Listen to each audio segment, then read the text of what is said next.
దాదాపు చిన్న కోడూరులో 450 మంది రైతులు ఇప్పటిదాకా గత 50 రోజుల నుంచి మక్కలు అమ్మాము.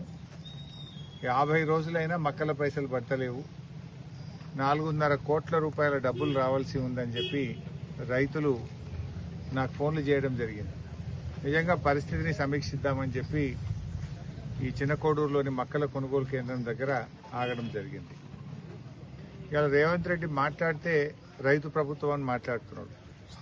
ఇవాళ రాష్ట్ర వ్యాప్తంగా 49,000 మంది రైతుల దగ్గర మార్కెట్ ద్వారా మక్కలు కొన్నారు. దాదాపు 450 కోట్ల రూపాయలు ఈ రాష్ట్ర ప్రభుత్వం మక్కల రైతులకు చెల్లింపులు బకాయి పడ్డది. ఉత్తమ్ కుమార్ రెడ్డి, రేవంత్ రెడ్డి గారు మాట్లాడినప్పుడల్లా మేము 48 గంటల్లో రైతులకు డబ్బులు ఇస్తున్నాం, పంట కొన్న 2 రోజుల్లోనే రైతుల అకౌంట్లలో డబ్బులు పడతాయని హైదరాబాద్లో కూర్చొని మాట్లాడుతూ ఉన్నారు. నేను మాట్లాడుతున్నది మక్కల కొనుగోలు కేంద్రం దగ్గర రైతుల మధ్య నిలబడి మాట్లాడుతున్నాను. 50 రోజులైంది మక్కలమ్మి. 50 రోజులైనా మక్కలమ్మిన డబ్బులకు ఈ రోజు కూడా డబ్బులు రావడం లేదు. రెక్కలు ముక్కలు చేసుకొని మక్కలు పండిస్తే ఇవాళ వరకు పైసలు రాని పరిస్థితి ఏర్పడ్డది. నేను అడుగుతా ఉన్నాను రేవంత్ రెడ్డి గారిని, ఇప్పుడు యాసంగి పంటకు మళ్ళీ విత్తనాలు కొనుక్కోవాలి, దుక్కి దున్నాలి, ఎరువు కావాలి, డబ్బులు కావాలి కదా పాపం రైతులకు. నువ్వు 50 రోజులైనా డబ్బులు ఇవ్వకపోవడం వల్ల ఏం చేస్తున్నారు రైతులు? గవర్నమెంట్ ఇస్తుందో ఇయ్యదో లేట్ అవుతుందని చెప్పి చాలా మంది రైతులు ఇవాళ మద్దతు ధర కంటే తక్కువ 300-400 రూపాయలు తక్కువకు 2,000కు ఓపెన్ మార్కెట్లో అమ్ముతా ఉన్నారు.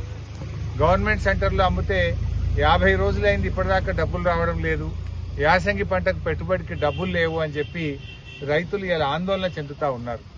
నువ్వేదో పెద్ద పెద్ద ఫెస్టివల్ పెట్టినా అని నువ్వు పెద్ద పెద్ద మాటలు మాట్లాడుతున్నావు. కానీ కనీసం మక్క రైతులకు ఎందుకు డబ్బులు ఇవ్వడం లేదు? సోయాబీన్ రైతులకు ఎందుకు డబ్బులు పడడం లేదు? నేను రేవంత్ రెడ్డి గారిని అడుగుతా ఉన్నా. దయచేసి వెంటనే మొక్కజొన్న రైతులకు రాష్ట్ర వ్యాప్తంగా బకాయి పడ్డ 450 కోట్ల రూపాయలు చెల్లించాలని బీఆర్ఎస్ పార్టీ పక్షాన్ని డిమాండ్ చేస్తా ఉన్నా. రేవంత్ రెడ్డి గారు నిన్న మొన్న మాట్లాడుతూ నేను బతుకమ్మ చీరలు ఇచ్చిన, ఇందిరమ్మ చీరలు ఇచ్చిన, చీర కట్టుకొని నాకు ఓటేయింది అని మాట్లాడుతుండు. అసలు నిస్సిగ్గుగా నువ్వు ఇచ్చిన చీరలన్నీ, దానికి ఇచ్చిన ఒక్క చీరకు ఊకే మళ్లీ మళ్లీ నేను చీరలు ఇచ్చిన అని చెప్పి మహిళల ఆత్మగౌరవాన్ని దెబ్బతీస్తున్నావు. నువ్వు చీర ఇవ్వకపోతే వాళ్ళు చీరలు కట్టుకోలేదా? చీరలు లేవా? గతంలో ప్రభుత్వం ఇవ్వలేదా? నువ్వేందో ఇచ్చినట్టు ఇక అది కట్టుకునే వచ్చి ఓటైందని చెప్పి ఇవాళ మహిళల ఆత్మగౌరవాన్ని దెబ్బతీసే విధంగా రేవంత్ రెడ్డి గారు మాట్లాడుతూ ఉన్నారు.